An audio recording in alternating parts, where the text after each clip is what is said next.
All right, everyone. Welcome to the New York City Airbnb Host Online Meetup. As many of you know, if you've been on these calls in the past, during coronavirus, we're putting together this weekly online meetup series.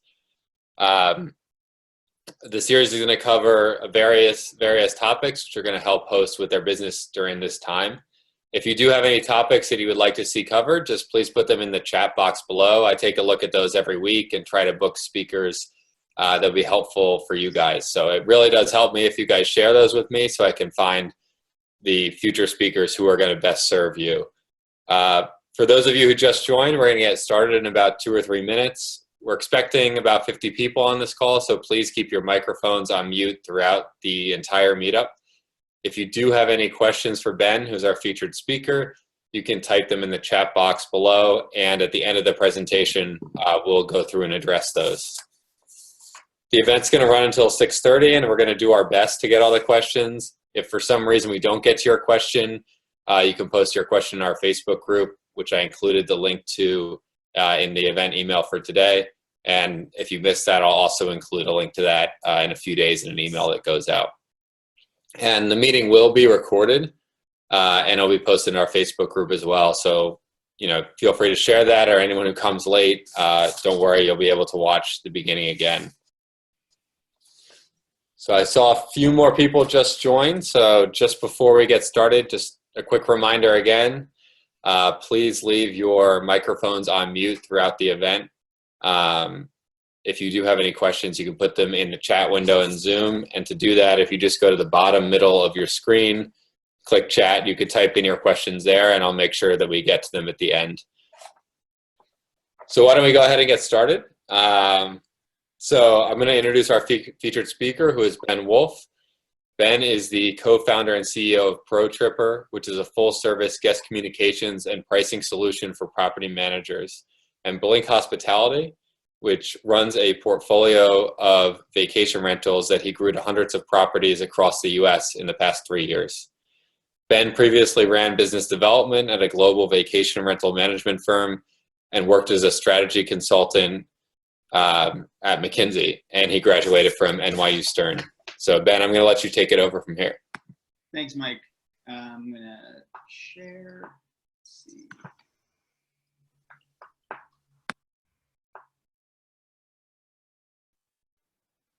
All right, can everyone see the screen all right? All good? Cool. Thanks, Mike. So first off, definitely want to thank Mike for giving me the opportunity to speak and share some of my experience with all of you. And thanks for everyone who joined and for listening. So I figured I'd start off telling y'all a little bit about how I got started. I'm just like one of you guys, and I got started in the vacation rental management world in 2014. I led biz dev for another VR management company for about a year. And then I started picking up my own properties and building my portfolio, which at the time I was just having them manage while I had a normal 9-to-5. Then in 2018, that company, took on too many staff, their overhead got too much, and they basically went belly up, and I had to figure out how to manage my properties on my own. And around this time, serendipitously, I had a friend who was also interested in getting in the VR space and picking up some properties. And so he was asking me for advice. So I was like, how about, we just do management for you, and, it can be passive. We'll just send you a check every month. So that ended up being my first client. So between that first client and the small portfolio of properties I had, I was able to quit my 9-to-5 gig and run Blink Hospitality, which was the portfolio that we had started full time in Q2 2018. Past couple of years have been kind of a blur.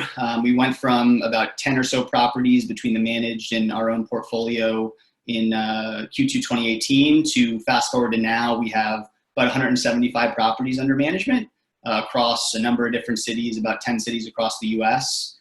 And, over that time, I've tried a ton of different vendors, property management software, channel managers, pricing tools. But there were a couple areas that stuck out as it just seemed like the services out there were pretty insufficient. And that was guest communications and inquiries, as well as full service pricing and revenue management solutions. I really tried to keep our cost structure very lean because of the lessons that I learned from this company that I saw take on too much staff and have too much, too high fixed costs and too much overhead. So I was constantly trying to hire vendors instead of hire full-time staff. But these two areas, guest communication, I'm sure many of you have tried, many of the people that I've tried before are overpriced or poor quality, or oftentimes both. And, they need constant hand-holding. And sometimes they're just apathetic to guest experience, which is crazy to me for a guest communication service. And then on the pricing side, the tools out there are great for, some of that dynamic pricing and some of that automation, but they still require a ton of oversight. Once I hit like 50 properties, doing revenue management, even with those tools, was close to a full-time job. So I assembled a team to handle that, and we leverage automated pricing tools as well. But we have a full-service team that also basically does all the customizations and really makes it hands-off. And then for guest communications, I hired a 20-person full-time team in the Philippines that provides that guest communication service. And after doing this for 6 months or so, I started to have friends of mine that were in the space and were asking about using my team. So that's where ProTripper was born. And I started offering guest communication and pricing services for a percentage of bookings. So this was that, variable cost option for a reasonable price and high quality service that I've been looking for my own properties. So now to get into the meat of it, the cost cutting and lean practices that I want to share with all you guys amid this, COVID-19 crisis. First off, I think we were all in the same boat in mid-March.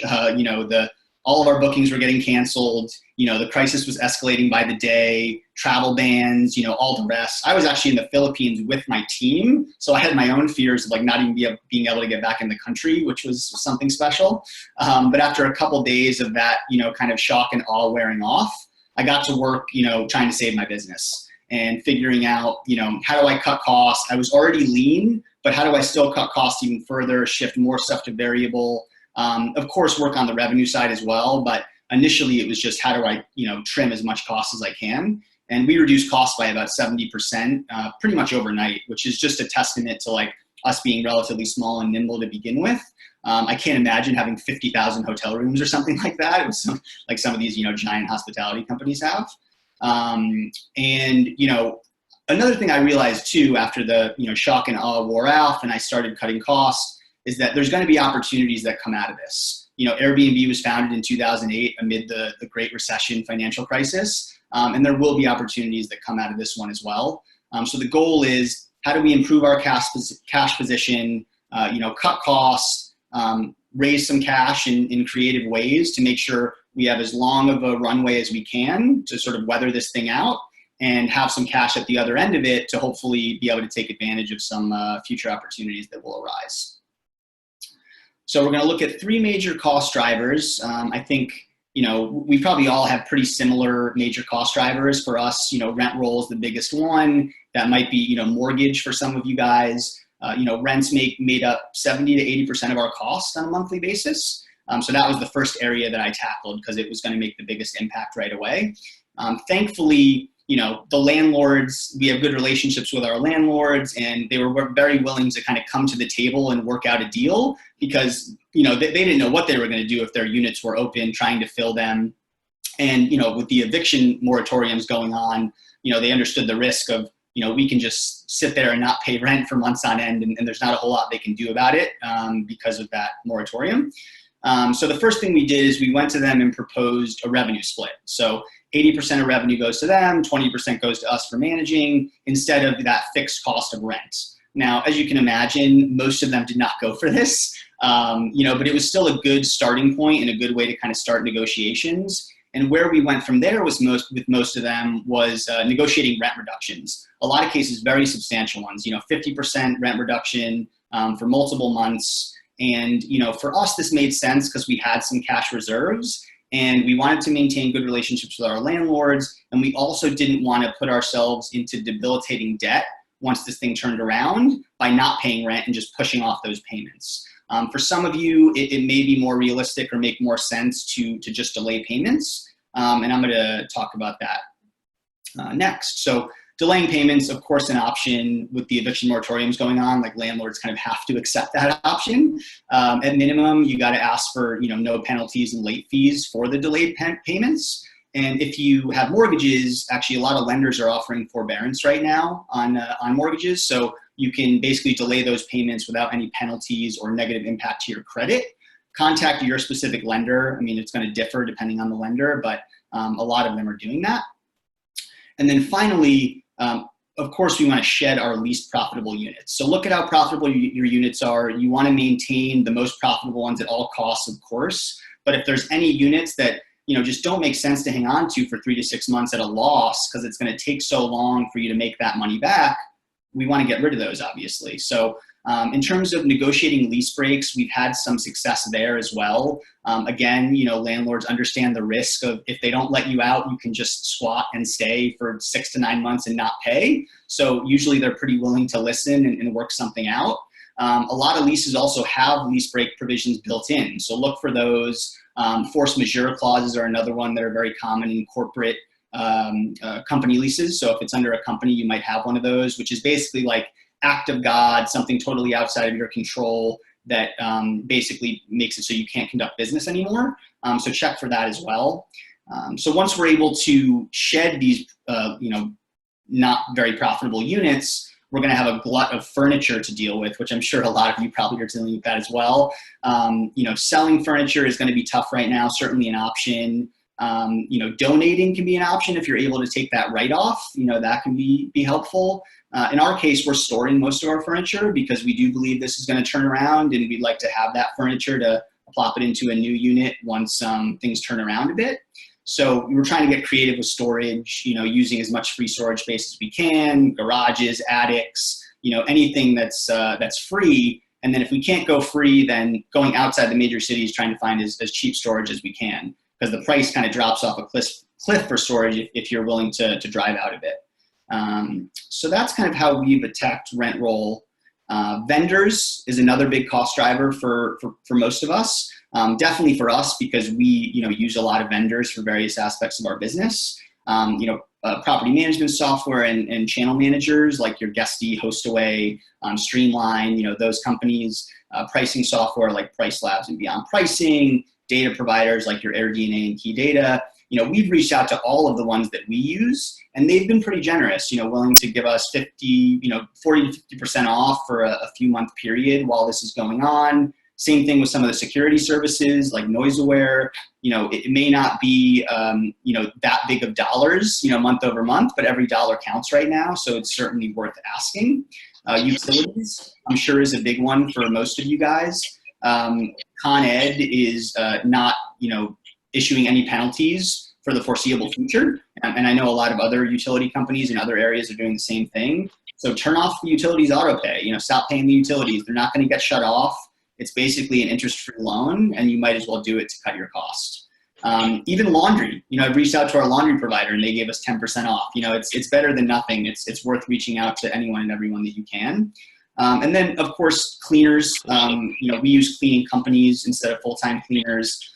That's one that, they've been with us through thick and thin. We know they're getting hurt and they're getting pinched as much as anyone else in the crisis. So we decided not to ask them for lower cleaning costs, just because most of the deals we're doing are long-term rentals and, they're not getting as many cleanings anyway. So we decided not to do that. But if you need to, of course, that's an option as well.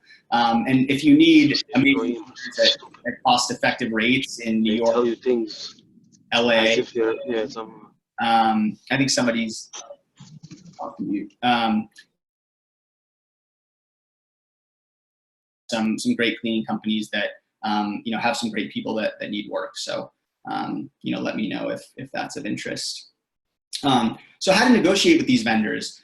One thing to keep in mind, which I realized after talking to a couple of our vendors, is that they don't want to give discounts to companies that they think are going to go under, right? There's no point in giving a discount to a company that's not going to be around after the crisis. So when you go to them, you don't want to go seeming totally desperate. You want to go credible. I have some cash reserves. We're going to be able to get through this thing. We're just being prudent and trying to, reduce our cost as much as possible. And we're going to all of our other vendors. They're all being amenable to us to, give us a break in this time. And using that kind of strategy and language, we've been able to cut deals with pretty much all of our vendors. So finally, staff. So staff is definitely a big driver as well. We've tried to limit our staff. It may be, you know, a bigger cost driver for some of the other folks on the call. So one thing I do want everyone to keep in mind is that, you know, you want to try to reduce cost while still keeping your best people.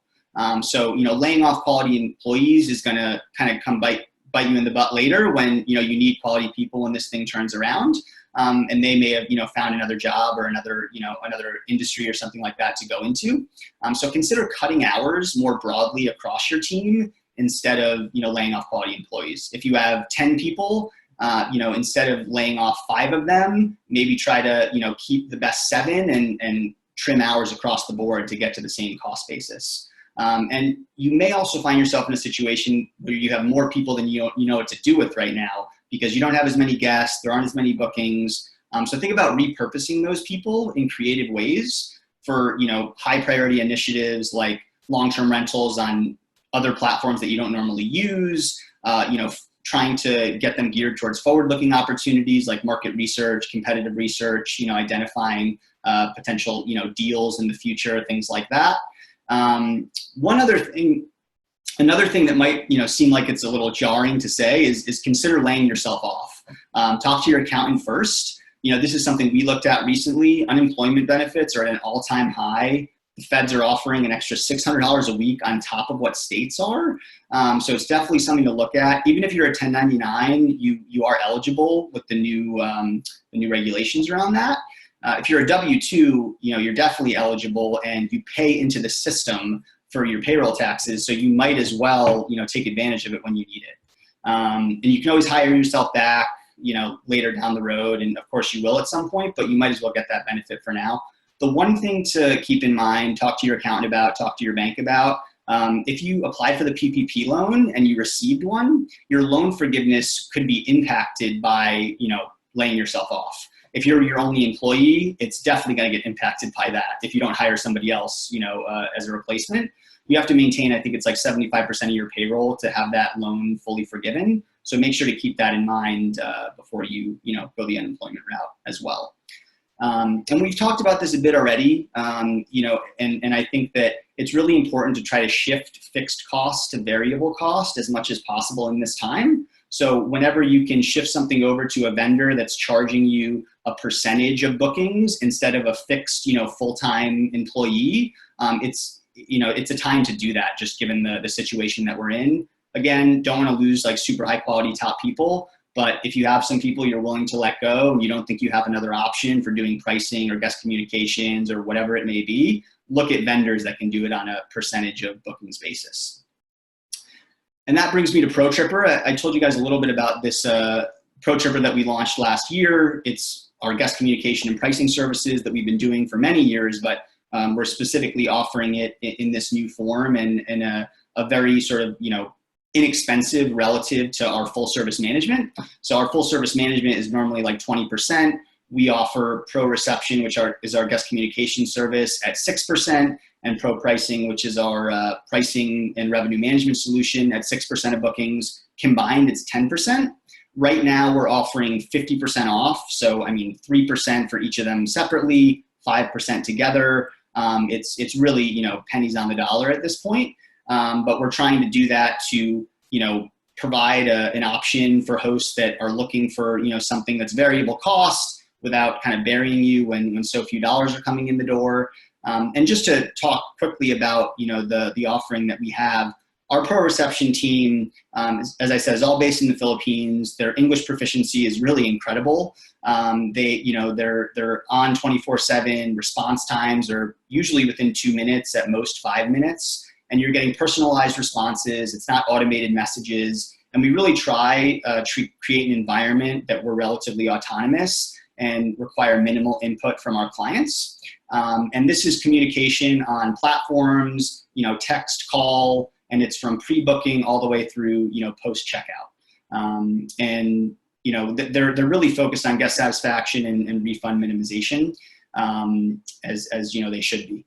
And on the pro pricing side of things, we use automated dynamic pricing tools. We use software, we use algorithms, just like, the Price Labs and the Beyond Pricings out there. But we also have dedicated teams that are looking over your properties, your calendars, doing that sort of full service revenue management, as opposed to just providing a tool that then you have to spend hours and hours customizing and updating. So those are that. And then, so finally, just getting back to, the few different areas, we cut costs already. So the next thing is to position yourself for future success. So we want to raise cash in whatever way we can.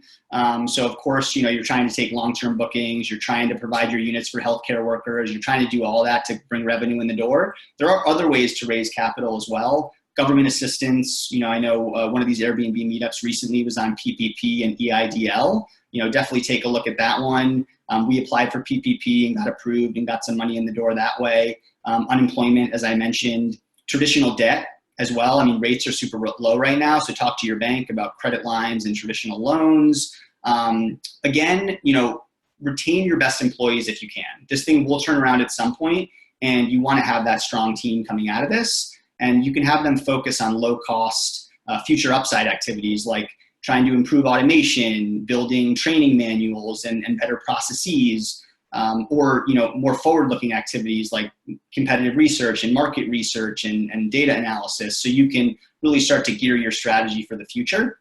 And then ideally, you're sort of maintaining the best cash position that you can so that you can then capitalize on opportunities that emerge from this crisis. And there will be opportunities. There's going to be fire sale deals on assets, whether that is leases or, management contracts or traditional, real estate assets. There will be deals to be had. And there's also going to be a lot of industry consolidation. And, a lot of people are going to get sort of pushed out of the industry through this crisis. And those of us that are able to continue and persevere, we're going to have the benefit of lower competition and fewer listings that we're competing with once we're all done with this thing. So there is hope at the end of the tunnel. So yeah, just in closing, again, we're offering 50% off for your first 6 months. If you're interested in Pro Tripper, you can go to the website and fill in the form we have there to get signed up. You can also reach out to me, ben@protripper.com, if you have any questions about that or anything else that we talked about that doesn't get answered in the Q&A. And finally, on the Blink Hospitality side, our portfolio of units, if you're in need of capital and you're interested in a strategic partner, and would be interested in taking capital from a company like ours to partner on units that you have, or maybe sell assets that you have, like management contracts or leases or things like that, we are open and interested in doing that, and we do have some capital to put to work. So that's pretty much it. Let's shift it over to Q&A. Awesome. Thanks, Ben. Again, if anyone has any questions, you could just throw them in the chat there. I actually had one that came up during your presentation. You were talking about kind of future opportunities, and is there any way that you see travel shifting, that opportunities maybe in different types of assets or in different areas than before, given this whole crisis? Yeah, so we're certainly bullish on driving destinations for right now, as I think air travel is going to get hit pretty hard for a while, and I think there's going to be restrictions that limit it. But we also believe that people are going to be itching to go places after being quarantined for a long time. So those, driving destinations outside of major cities is where we are really actively looking right now, and looking to set up units, because we've pretty much exclusively gone urban and close to urban. We just started getting into some more rural properties, right before the COVID-19 crisis hit. We really want to diversify our portfolio because, as everyone knows, urban, got hit by far the most. Got it. Cool. And I know a lot of the hosts in this group are New York City based, or at least New York City metro area, or in the city themselves. How do you see like travel returning? Kind of what a lot of people have reached out to me and said, when do you think it's going to come back, and what kind of rate? Like, when are we going to be back at where we were, end of last year? The $1 million question, right? Yeah. Yeah. I mean, I think that if I had a best guess, I would say that, things are going to ease up in the summertime. You're probably not going to get back anywhere near normal, but you might not be losing money every month. You might be able to rent out your places at like a slight profit or at least break even on normal rent. That's kind of what I feel like the summer is going to look like. And then the fall, I'm hopeful that we might see something closer to normal, not 100% of normal by any stretch, but maybe, 75 to 80% of normal. And then, I think it all depends on if COVID-19 hits us with another backhand in, next winter. And then, who knows on that front, vaccine or anything else could alter that landscape. But for the next kind of 6 months, that's what we're looking at and figuring will happen. Cool. Did anyone else have any questions that they wanted to add in? You can just throw them in the chat there and I'll read them off to Ben.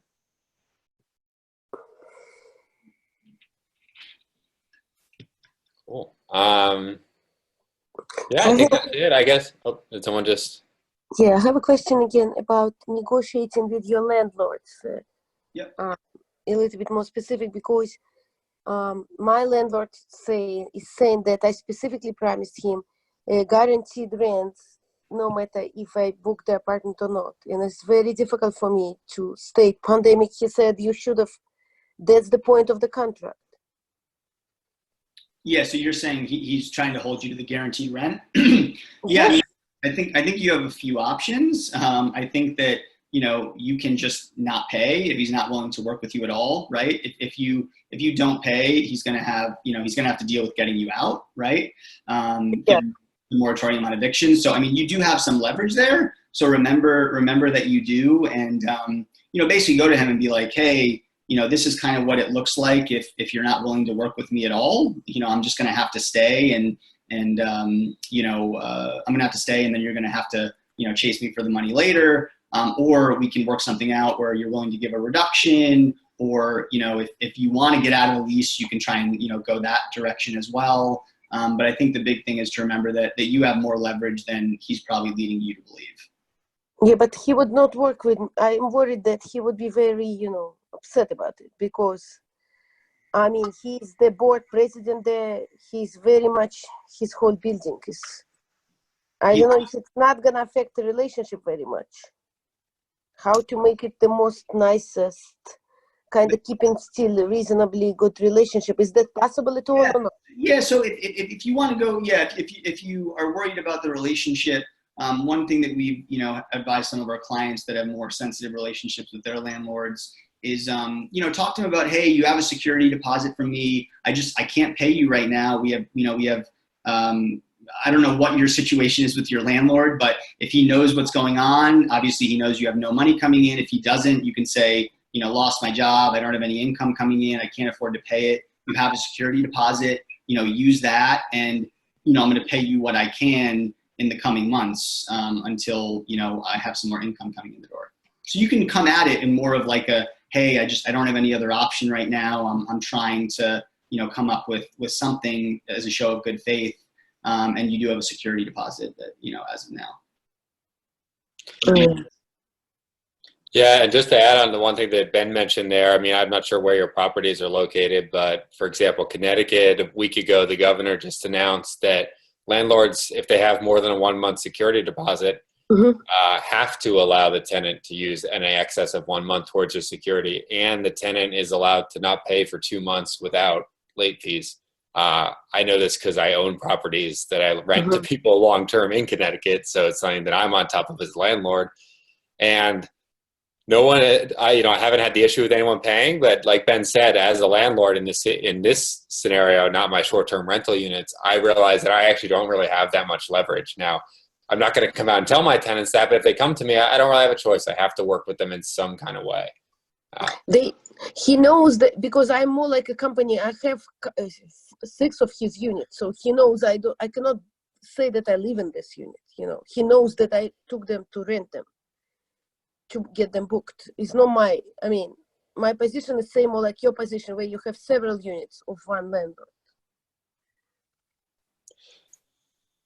He understands, and I think that it's a guaranteed rent. He says a guaranteed rent. It's kind of tough. Yeah.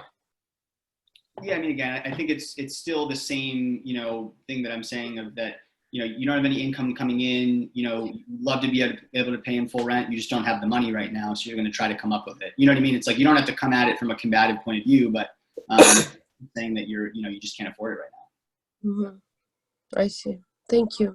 Yeah. Cool.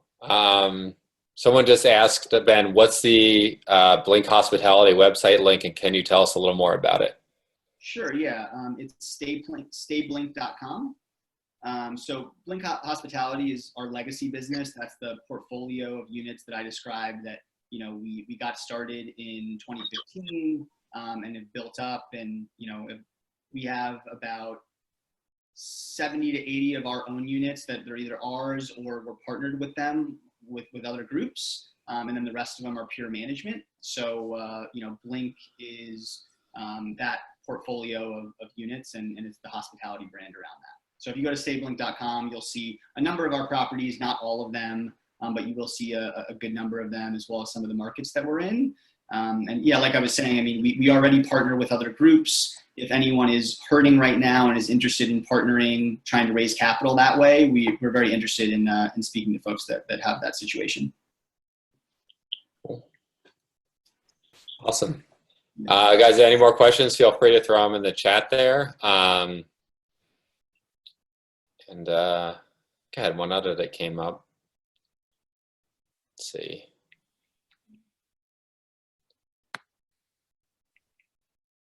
Okay. Ben, that looks like all the questions. Thank you very much for taking the time today. Guys, if any questions come up after, Ben's email is obviously on the screen here, and then you can also post in our Facebook group, and the recording will be there as well. Great. Thanks, Mike. Thanks, awesome. Thanks, Ben. Thank you, everyone. Have a great day.